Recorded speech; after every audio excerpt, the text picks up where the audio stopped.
The great hall of Station Prime was filled with beings from 100 worlds. Tall creatures with blue skin stood beside small, furry ambassadors. Floating entities hummed next to rock-like giants.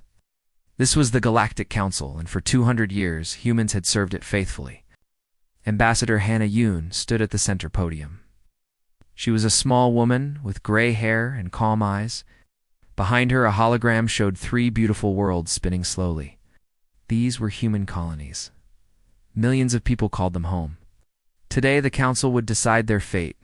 High Speaker Vorel raised his forearms for silence. He was an Orion, with pale purple skin and large dark eyes. His voice echoed through the chamber.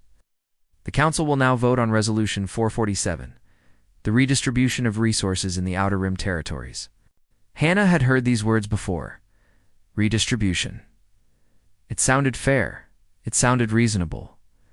But she knew what it really meant. They were taking human worlds and giving them to others. The resolution passes, Vorel announced. The 3 human colonies in the Outer Rim are hereby transferred to Malvery administration. Hannah felt her heart grow cold, but her face showed nothing. She had trained for moments like this. She had prepared. Councillor Dreth of the Malvari Empire rose from his seat. He was a tall creature covered in dark scales.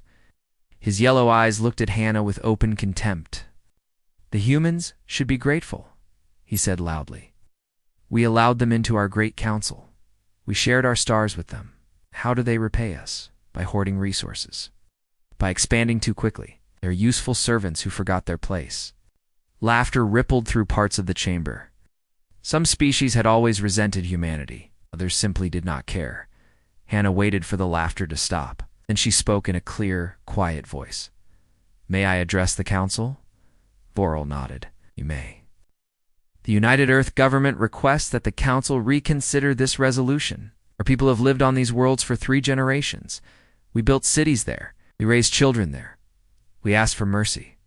Dreth snorted. Mercy is for the strong to give. Humans are not strong. You are simply numerous. Like insects, the council has decided. Accept it. More laughter. More contempt. Hannah looked around the chamber slowly. She memorized every face that laughed, every species that smiled, every delegate who looked away in silence. Then she did something that surprised everyone. She bowed. The United Earth government acknowledges the council's decision, she said. Her voice was perfectly calm. We thank the council for 200 years of partnership. We wish you well in the future. She gathered her documents, turned, and walked out of the chamber. She did not look back. Dreth laughed loudly. Look at them run. I told you humans were cowards. They will come crawling back within a month, begging for trade. Vorel watched the door close behind Hannah. Something felt wrong. He had expected anger. He had expected protests. He had expected threats. But this quiet acceptance disturbed him in ways he could not explain. Far across the galaxy, Admiral Taekong received a coded message. He was aboard. The carrier Earth's Promise, the flagship of the 7th Fleet. He was a tall man with a scarred face and eyes that had seen too many battles. The message was short. 3 words. Protocol Winter begins. Tay closed his eyes for a moment. Then he opened them and began giving orders. Within 24 hours, every human ship in Council space changed course. They did not announce their destinations. They did not explain their movements, simply left. Within 48 hours, human traders closed their shops on 1,000 worlds.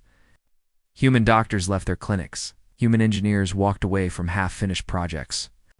Human teachers said goodbye to their students. Within 72 hours, humanity was gone from Council space. On Station Prime, Vorel called an emergency meeting. What is happening? He demanded. Where are the humans going? They're returning to their own territory, an aide reported. All of them. Every single one. Why? What do they want? No one could answer. Dreth waved his clawed hand dismissively. Let them go. They are throwing a tantrum like children. When their economy suffers, they will return. Humans need us more than we need them. But Vorel was not so sure. He remembered the look in Hannah's eyes. There was no anger there.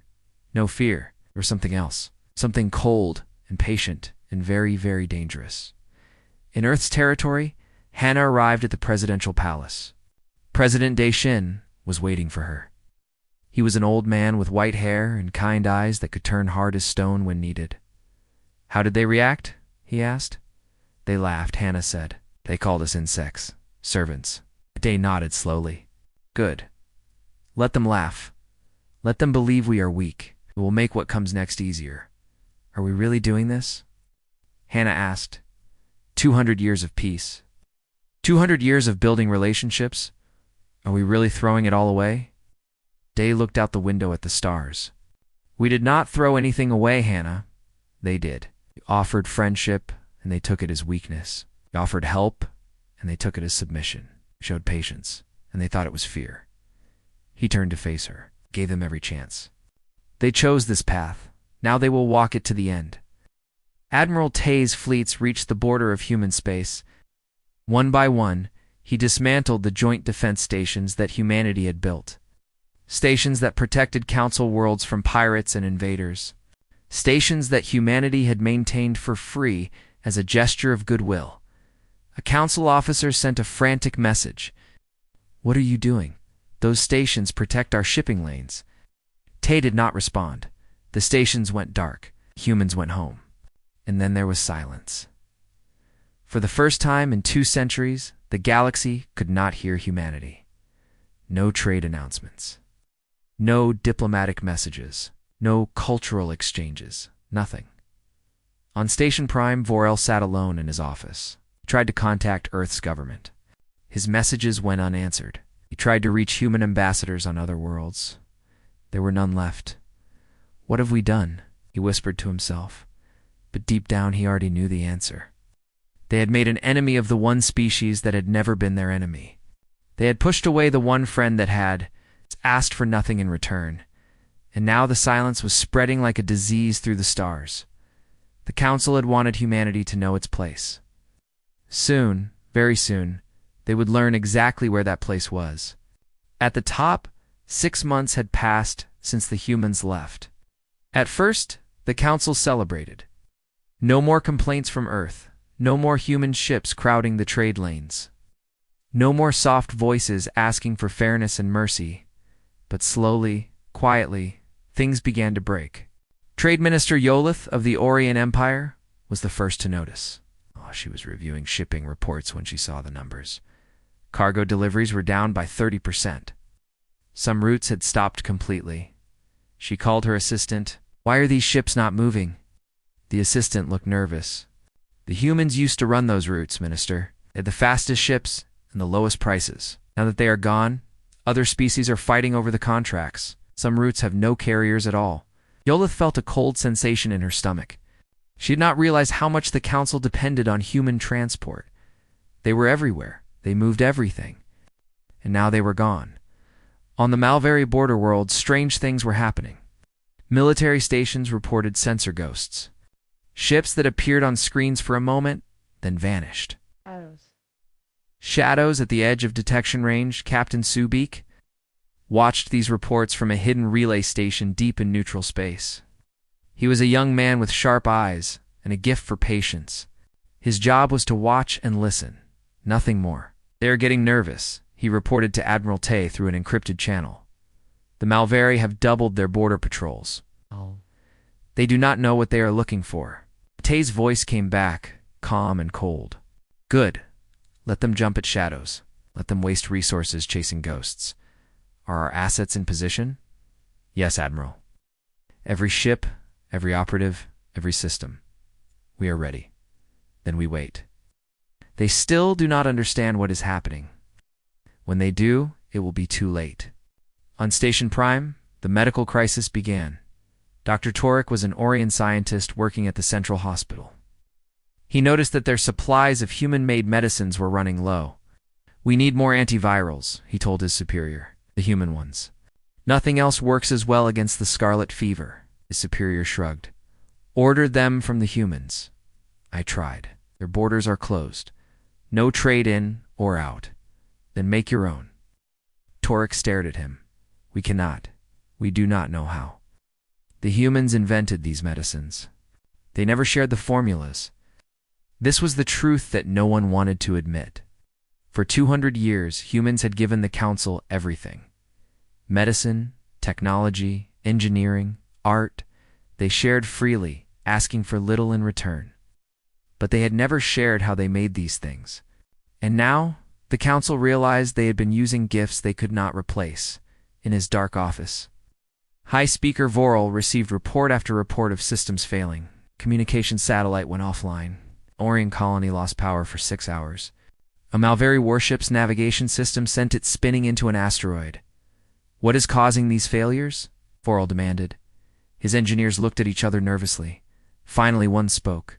High Speaker, most of these systems use human technology. Chips, software, power cores. The humans designed them, built them, maintained them. And now they are not maintaining them anymore. Small errors are building up. Systems are degrading. We do not have the knowledge to fix them properly. Vorel slammed his fist on his desk. This is impossible. We are the Galactic Council. We ruled the stars before humans existed. Yes, High Speaker. But the humans made ruling easier. Much easier. And we became dependent on that ease. Trade Minister Yolith presented her findings to the Council. The chamber was quieter now. Less laughter. More worried faces. Human technology is embedded in nearly every major system across Council space, she reported. Navigation, communication, life support, power generation, medical equipment, food production, transportation. Ow! Everything. Dreth stood up angrily. Impossible. We built our empires long before humans crawled out of their caves. Yes, Counselor. But then humans came, and they improved everything. They made our ships faster, our weapons stronger, our cities cleaner, our people healthier, and we let them because it was easier than doing it ourselves. Then we will remove their technology, replace it with our own. Yolith shook her head. That would take decades. Perhaps centuries, and we would need to rebuild almost everything. The cost would destroy our economies. Silence fell over the chamber. For the first time, Council understood the trap they had walked into. Dr. Mina Park sat in her laboratory on Earth, surrounded by screens showing data from across the galaxy. She was a small woman with tired eyes and a brilliant mind. For 20 years, she had worked on Project Silence. It is almost beautiful, she said to her assistant. 200 years of preparation. Every gift we gave them was also a chain. Every improvement was also a weakness. They never noticed because they never looked. Will we activate the systems? Her assistant asked. Mina shook her head. Not yet. We do not need to. The passive degradation is enough for now. Let them feel the fear. Let them understand how much they need us. The active systems are for later, if they force our hand. The Council sent diplomatic envoys to Earth, 3 ships carrying their best negotiators. The ships crossed into human space and were never seen again. No distress calls. No wreckage. No explanation. Vorel sent more ships. They vanished too. They're killing our diplomats. Dreth roared. But Vorel was not sure. There were no signs of battle. No evidence of attack. The ships simply disappeared. As if the darkness of space had swallowed them whole, Captain Sue watched the search parties from his hidden station. He smiled slightly. The human border was lined with jammers and stealth fields. The Council ships were not destroyed. They were simply lost, wandering in circles, their navigation systems feeding them false data. Eventually, they would run out of fuel and call for help. By then, it would be too late to matter. They still do not understand, sir, Sue reported to Admiral Tay. They will, Tay replied. Soon enough, they will. On Station Prime, fear was spreading. Species that had laughed at humans now whispered about them in dark corners. Stories grew. Rumors spread. Some said the humans had developed terrible weapons. Others said they had made deals with dark forces. Beyond known space, the truth was simpler and more frightening. Humanity had never been weak. They had simply chosen to be kind. They had shared their gifts because they hoped for friendship. They had smiled and helped because they believed in cooperation. But the council had taken that kindness and thrown it back in their faces. Now the kindness was gone. And what remained was something the galaxy had never seen before. Humanity that had stopped pretending. High Speaker Vorel stood at his window, looking out at the stars. Somewhere out there, beyond the darkness, humanity was waiting, planning, preparing, and the silence was growing, louder every day. 1 year had passed since the humans withdrew. The council was falling apart. Trade had collapsed. Medicine was running out. Systems failed daily. Species that had been allies for centuries now blamed each other for the disaster. Old hatreds returned. Border conflicts erupted. The peace that had lasted for generations was crumbling like sand. High Speaker Vorel had aged 10 years and 12 months. His purple skin had turned gray. His eyes were hollow. He had tried everything to contact humanity. Messages, gifts, threats, promises. Nothing worked. The border remained sealed. The silence remained unbroken. Until today. His communication officer burst into his office. "Hi, Speaker. We received a transmission from Earth." Vorel jumped to his feet. "Show me now." The hologram flickered to life. President Daishin appeared, sitting behind a simple desk. He looked calm, rested, almost peaceful. "To the Galactic Council," he began. "This message was recorded 6 months ago. By the time you receive it, everything I describe will already be in motion." Vorel felt ice form in his chest. 200 years ago, humanity joined your council. We came in peace. We offered friendship. We shared our knowledge, our medicine, our technology. We asked for nothing but respect and fair treatment. Day's eyes hardened. Instead, you gave us contempt. You took our colonies. You called us insects. You laughed at our ambassador when she asked for mercy. You taught us an important lesson that day. Kindness is not respected in your galaxy. Only strength. He leaned forward. So let me be clear. The United Earth Government hereby declares war on the Galactic Council and all member species. This is not a request for negotiation. This is not a call for discussion. This is a statement of fact. Document appeared on screen.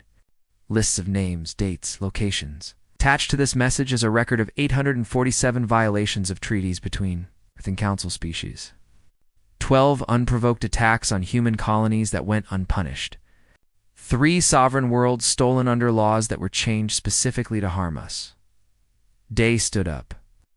For 200 years, we smiled and accepted these insults. We believed that patience would earn us respect. We were wrong. So now we will teach you a different lesson. His voice dropped to a whisper. Humanity does not negotiate with those who take what is ours. We simply take it back. The transmission ended. Vorel stood frozen. His mind could not process what he had just heard. War. The humans had declared war. 6 months ago, while he was sending peace envoys and begging for talks. They were already preparing to destroy everything he knew. The council chamber erupted in chaos. Species accused each other of provoking the humans. Ambassadors screamed at each other. Some demanded immediate surrender. Others called for total war. Counselor Dreff laughed loudly, silencing the room. "You are all fools," he declared. "Humans are soft, weak. They have never fought a real war. The Malvari Empire will crush them in weeks. Then we will divide their worlds among ourselves." That night, every Malvari military installation along the human border went dark. No explosions. No energy signatures. No debris. The stations were simply there one moment and gone the next. 12,000 soldiers, 200 warships, gone direct, received the report in his private quarters. His yellow eyes went wide. His scales turned pale. How? He whispered, "How is this possible?" No one could answer. Fleet Admiral Heian No stood on the bridge of Earth's vengeance, the largest warship humanity had ever built. She was a woman of 60 years, with white hair and a face like carved stone. She had waited her entire career for this moment. "Phase 1 is complete," her tactical officer reported. All Malvari border installations have been neutralized. Casualties.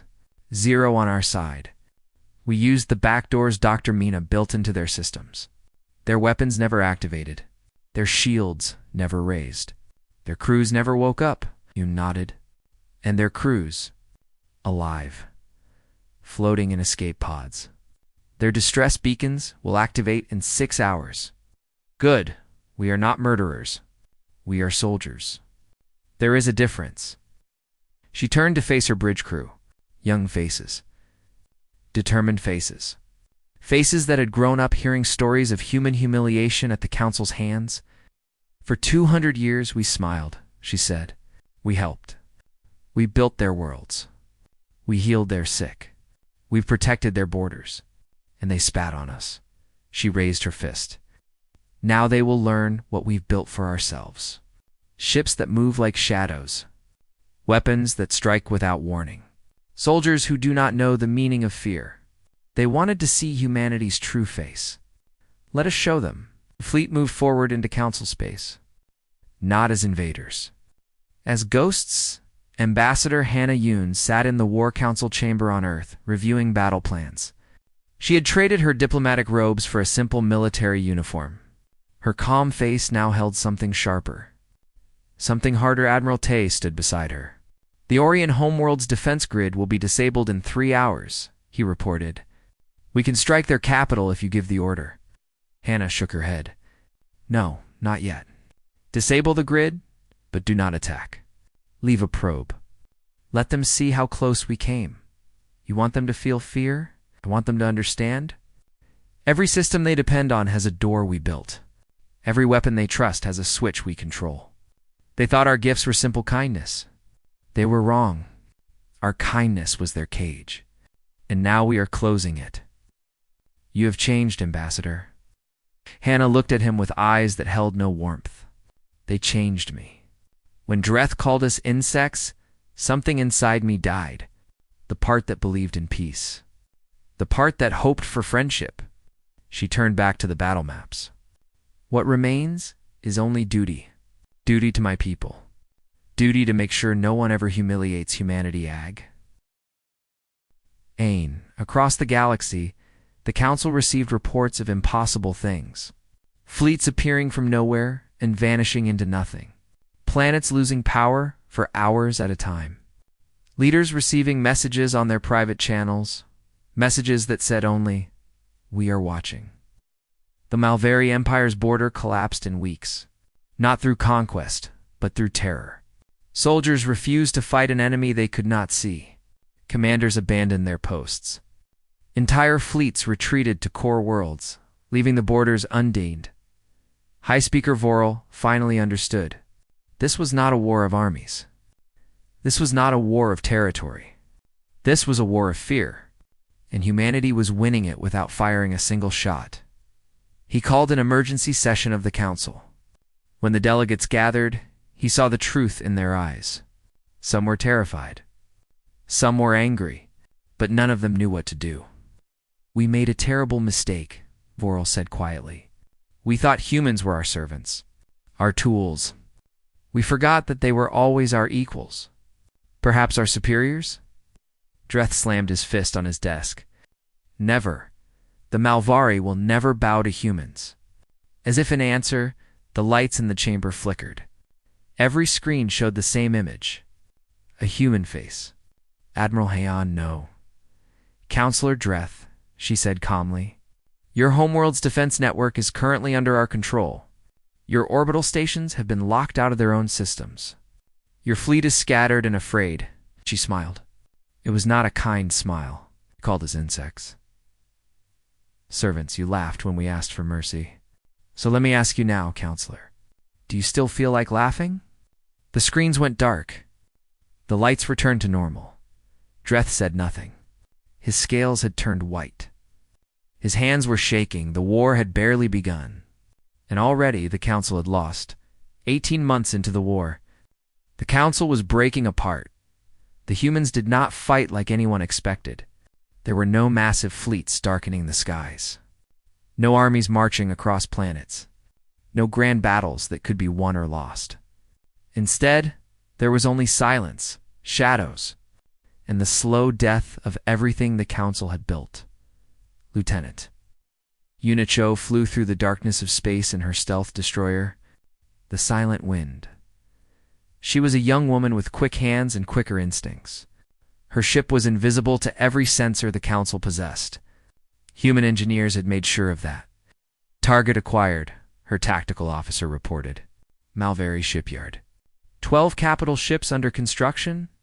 4,000 workers. Yuna studied the data. The shipyard was heavily defended. Weapons platforms. Fighter patrols. Shield generators. Any normal attack would cost thousands of lives, but Yuna was not planning a normal attack. Connect to their main computer, she ordered. Use access code 7. Her officer's fingers danced across the console. Connected. Their firewalls are not responding. They do not even know we are here. Upload the package. The virus slipped into the shipyard's systems like poison into water. It did not destroy. It did not damage. It simply changed a few numbers. A temperature here. A pressure there.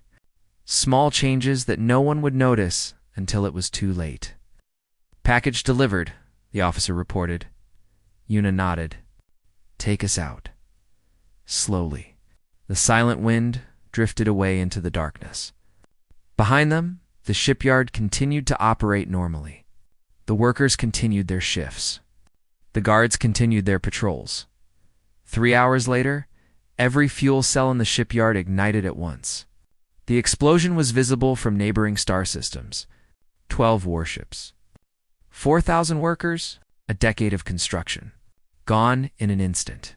And no one ever knew the Silent Wind was there. Scientist Torek had not slept in weeks. He was surrounded by data, reports, and half-finished analyses. His eyes were red. His hands trembled. But he had finally found the answer. He requested an emergency meeting with the Council. They gathered in the Great Chamber, fewer now than before. Some species had already surrendered to humanity. Others had simply stopped attending, too afraid to leave their homeworlds. I know how they are doing it, Torek announced. I know how the humans are defeating us. Boral leaned forward. Tell us, please. Torek activated a hologram showing a simple device. A power converter. Standard technology used across the galaxy. This device was designed by humans 40 years ago. They gave it to us freely. It is installed in 90% of all Council ships and stations. He pressed a button. The hologram zoomed in, showing microscopic circuits hidden within the device. There is a door, Torek said. A hidden access point. The humans built it into every device they ever gave us. Every computer chip. Every medical scanner. Every weapon system. Every piece of technology they shared contains a secret entrance that only they can use. The chamber fell silent. For 200 years, we thought they were being generous. We thought they wanted to help us. But they were building a cage around us. A cage we could not see. Dreth stood up, his voice shaking with rage. Then we will remove their technology. Tear it out. Replace it with our own. Torek shook his head sadly. Cannot. Their technology is woven into everything. Our ships would not fly. Our stations would not function. Our cities would go dark. We would be set back centuries. Then what do we do? Torek had no answer. General Wuhan stood on the surface of Kepler-7, one of the 3 colonies stolen from humanity. His soldiers moved through the empty streets, their weapons ready but unused. The alien occupiers had fled 3 days ago. When they saw human ships in orbit, they did not fight. They did not negotiate. They simply ran. Wu walked into the central plaza. Once, human children had played here. Human families had gathered for festivals. Human couples had walked hand in hand under the stars. Then the Council took it away. General, his aide reported. The colony is secure. No hostile forces remaining. The infrastructure is intact. Wu nodded slowly. And our people? The ones who lived here before? On their way, sir. The first transports will arrive within the week. Wu looked up at the sky. Somewhere up there, the Council was falling apart. Their empires were crumbling. Their power was fading, and humanity was taking back what was stolen piece by piece. "We did not want this," he said quietly. "We wanted peace, friendship, a place among the stars, sir." Wu shook his head. "Nothing. Just an old soldier talking to himself." He turned to face his troops. "Secure the colony. Prepare for the civilians. And remember, we are not conquerors. We are liberators. These were always our worlds. We are simply coming home." Counselor Dreth sat alone in his chambers. His empire was dying. His fleets were scattered. His people were afraid. And he had no one to blame but himself. He had been the one who pushed for the vote against humanity. He had been the one who called them insects. He had been the one who laughed at their ambassador. Now, the insects were eating his empire alive. A communication request appeared on his screen. Unknown source? He accepted it without thinking. Admiral Tay Kong's face appeared. Calm, patient, almost kind. Counselor Dreth Tay said, "We have not spoken before." Dreth said nothing. His throat was too dry. "I want you to understand something," Tay continued. "Humanity did not want this war. We came to your council in peace. We offered our hands in friendship. You slapped them away." I was protecting my people," Dreth whispered. "No, you were protecting your pride. You could not accept that a young species might be your equal, so you had to push us down, humiliate us, remind us of our place." Tay leaned forward. "Well, Counselor, we remember our place now. It is above you. It has always been above you. We simply did not want to admit it. We hoped that by being kind, we could earn your respect. We were wrong. Your kind only respects strength." "What do you want?" Dreth asked. "I want you to understand. This war is not about territory. It is not about resources. It is about teaching you a lesson. The same lesson you tried to teach us." Tay's eyes hardened. "Never forget your place." The screen went dark. On the Orion homeworld, the defense grid shut down without warning. For exactly 60 seconds, the most powerful world in the Council was completely defenseless. Then the grid reactivated. Nothing had been damaged. No attacks had occurred, but hovering above the capital city was a single human probe. It broadcast one message to every screen on the planet. This was a warning. The message repeated 3 times. Then the probe vanished. High Speaker Vorel watched the broadcast from his office. His hands were shaking. His hearts were pounding. For the first time in his long life, he understood true fear. The humans could have destroyed his homeworld. They could have killed millions. They could have ended his species forever, but they chose not to. That was the most terrifying thing of all. They were not monsters. They were not conquerors.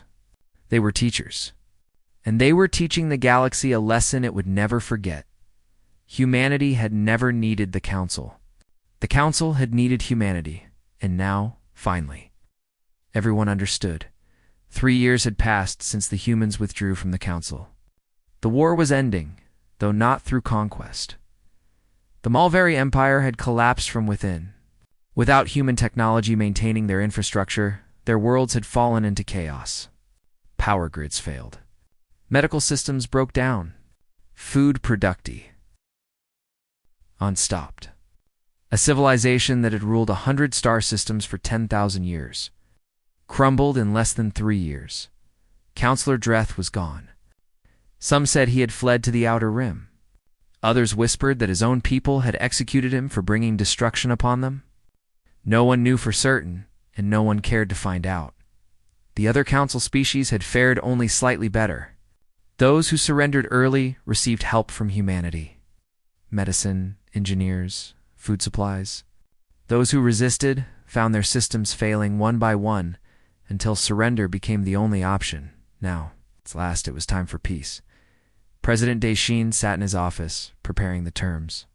He was older now, his hair completely white, his face lined with exhaustion. But his eyes still held that quiet strength that had guided humanity through its darkest hour.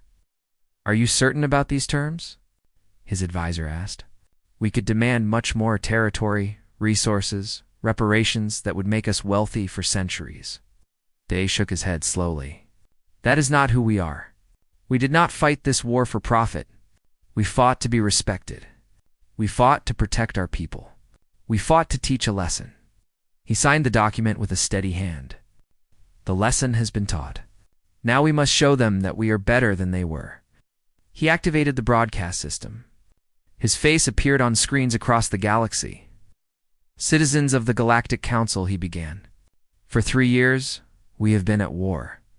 Millions have suffered. Economies have collapsed. Empires have fallen. This was not what humanity wanted. But it was what you forced us to become. He paused, gathering his thoughts. Today I offer peace. Not the peace of conquest, where the victor takes everything, and the defeated are left with nothing. But true peace. The peace of equals. His voice softened. Humanity does not desire your worlds. We do not desire your resources. We do not desire your submission. We desire only what we have always desired: respect, justice, the right to be left alone. He held up the document. These are our terms. Full recognition of human sovereignty over all our territories, including the 3 colonies that were taken from us. Reparations for the damages we suffered, to be paid over 50 years at reasonable rates, and the dissolution of all laws that specifically targeted human interests. He set the document down. These terms are final. Accept them, and we will return to being your partners. Reject them, and we will continue until there is nothing left to reject. The broadcast ended. 3 days later, the council voted unanimously to accept. High Speaker Vorel traveled to the border personally to sign the peace treaty. He was an old being now, his purple skin faded to gray, his eyes empty of the pride that had once filled them. Admiral Tay Kung met him at the border station. The human admiral stood straight and tall, his scarred face expressionless.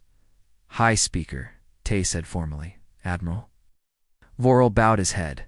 I came to sign the treaty personally, and to say something that should have been said long ago. Vorel met his eyes. I am sorry. On behalf of the Council, on behalf of my people, on behalf of every species that laughed at your ambassador that day, I am sorry. We were wrong. We were arrogant. We were blind. Tay was silent for a long moment. Then he nodded slowly. You could have destroyed us, Vorel continued. You had the power, the technology, the knowledge. You could have wiped us from the stars and no one could have stopped you. Why did you not? Because that is not who we are, Tay answered. We are not conquerors. We are not destroyers. We are builders, teachers, healers. That is what we wanted to be when we joined your council 200 years ago. That is what we will be again, now that this war is over. But you will never forget. No. Ida's eyes hardened for just a moment. We will never forget. And neither will you. The treaty was signed. Humanity returned to galactic affairs. But everything had changed. Human diplomats no longer smiled as easily as before. Human traders drove harder bargains. Human scientists shared their knowledge more carefully, always keeping something back. When humans entered a room, other species grew quiet. Not from fear, exactly. From respect. The kind of respect that is earned through strength, not asked for through kindness. Ambassador Hannah Yoon returned to Station Prime as Earth's representative. She walked through the same halls where she had been humiliated 3 years before. The species who had laughed at her now stepped aside as she passed. The delegates who had called her people insects now bowed their heads. She felt no satisfaction, only a deep, weary sadness.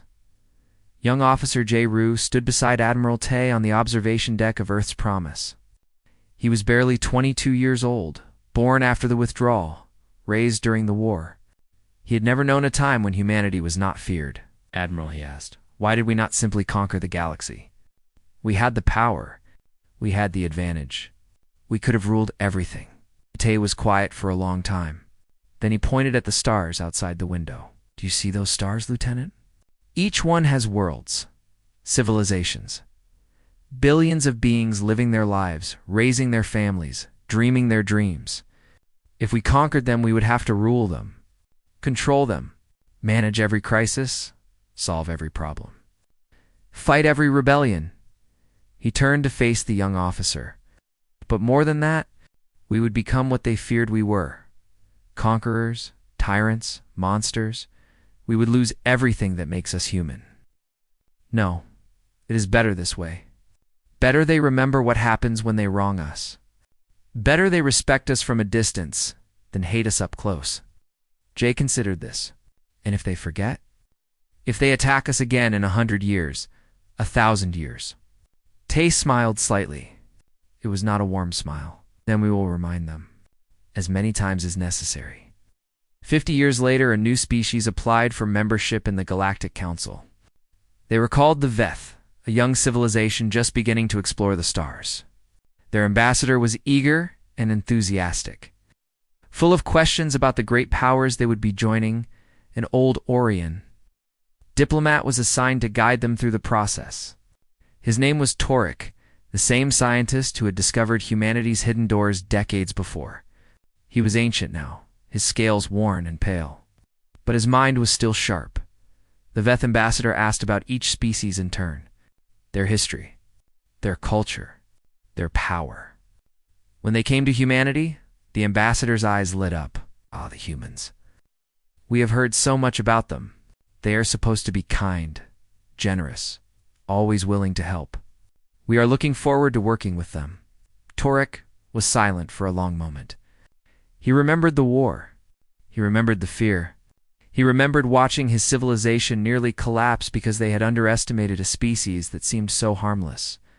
Be kind to the humans, he said finally. The ambassador looked confused. Of course we will be kind. Why would we not be? Torek leaned forward, his old eyes intense. Be kind to the humans. Always be kind to the humans. Treat them with respect. Honor your agreements with them. Never, ever give them reason to think you are their enemy. Right. But why? They seem so friendly. Torek closed his eyes. In his mind, he saw the shipyards burning, the defense grids going dark, the empires crumbling, the silent ships that appeared from nowhere and vanished into nothing. Because you do not want to know what happens if you are not kind to them, he whispered. Trust me, you do not want to know. The Veth ambassador did not understand, but he remembered the old diplomat's words. And years later, when his own people were tempted to take advantage of human generosity, he stopped them. Be kind to the humans, he said. Always be kind to the humans. And so the lesson was passed down from generation to generation, from species to species. Humanity had wanted only friendship. They had received contempt, so they taught the galaxy a lesson it would never forget, and the galaxy finally had learned.